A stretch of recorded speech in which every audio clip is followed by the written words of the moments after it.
नमस्कार दोस्तों।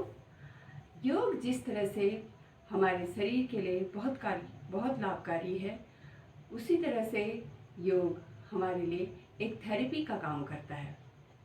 योग से हमारे जैसे कफ, एलर्जी, अस्थमा ये हों, इस तरह के रोग भी दूर होते हैं।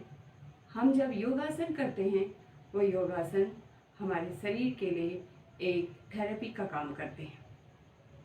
आइए आज हम कफ, एलर्जी और अस्थमा के लिए कुछ आसन बताएंगे।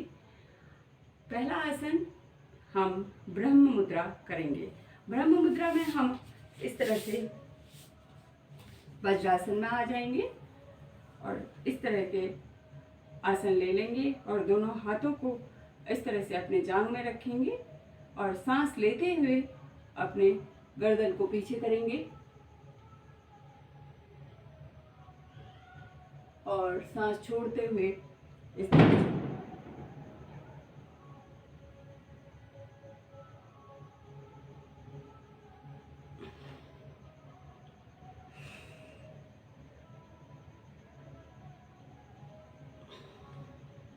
इस प्रक्रिया को हम 10 बार करना है।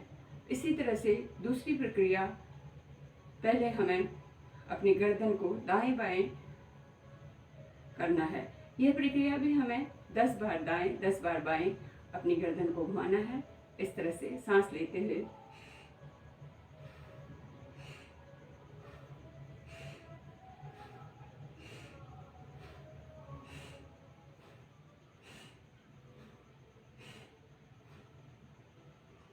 अब तीसरी प्रक्रिया हमें इस तरह से करनी है, अपनी गर्दन को क्लॉकवाइज और एंटी क्लॉकवाइज करना है।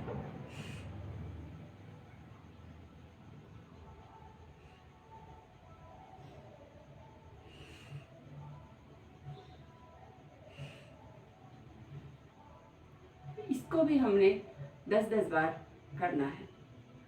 अब हमें कंध संचालन, कंधों से हमें इस तरह से दोनों हाथों को इस तरह से रख लेना है और इस तरह से क्लॉकवाइज और एंटी क्लॉकवाइज करना है। हाथों को हमें कान से टच करना है इस तरह से।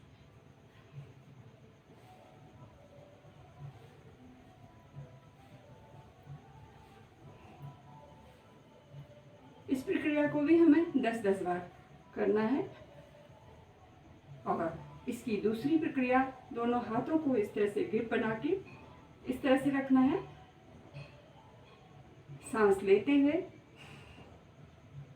इस तरह से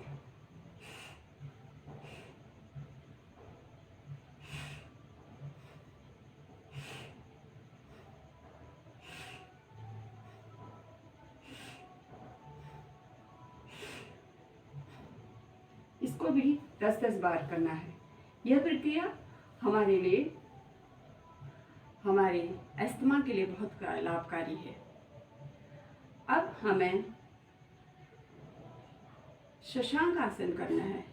शशांक आसन के लिए हम इस तरह से वज्रासन में आ जाएंगे, दोनों हाथों को सांस लेते हुए इस तरह से और सांस छोड़ते हुए दोनों हाथों को जमीन में इस तरह से टिका लेंगे और माथा जमीन पर, शंतुशासन।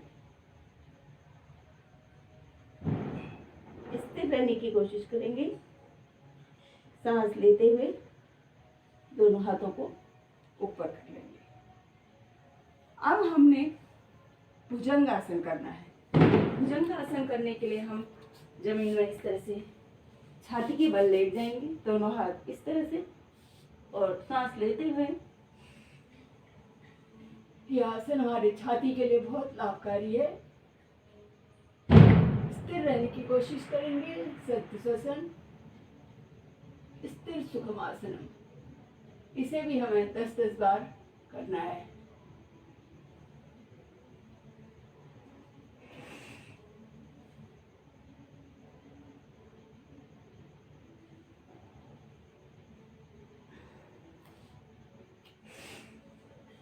इसके बाद हमें मार्जरी आसन करना है। मार्जरी आसन में हम इस तरह से आ जाएंगे,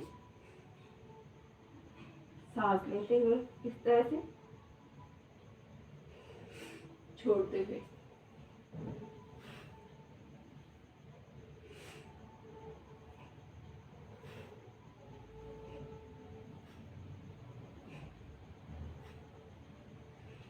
यह प्रक्रिया हमारे लिए, हमारे छाती के लिए बहुत लाभकारी है, जिससे हमारे एलर्जी, अस्थमा, कफ दूर होता है।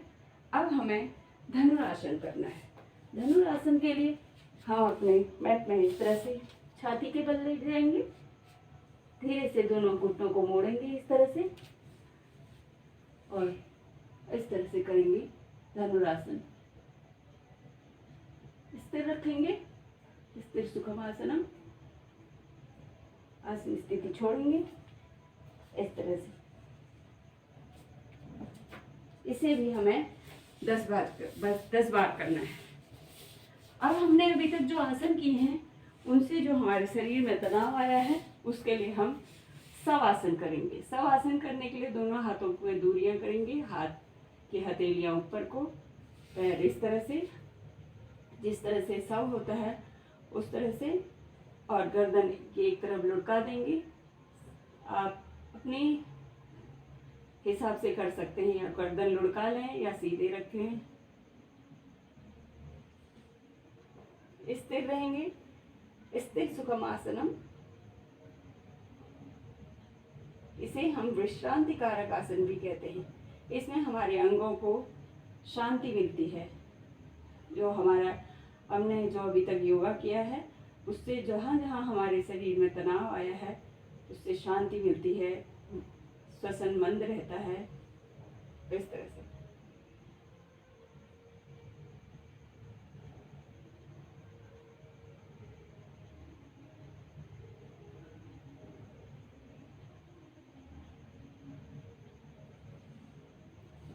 सावधान, दोनों पैर जगह पर, दोनों हाथ शरीर के पास ले आए, गर्दन सीधी, और उठ के बैठ जाएंगे। धन्यवाद।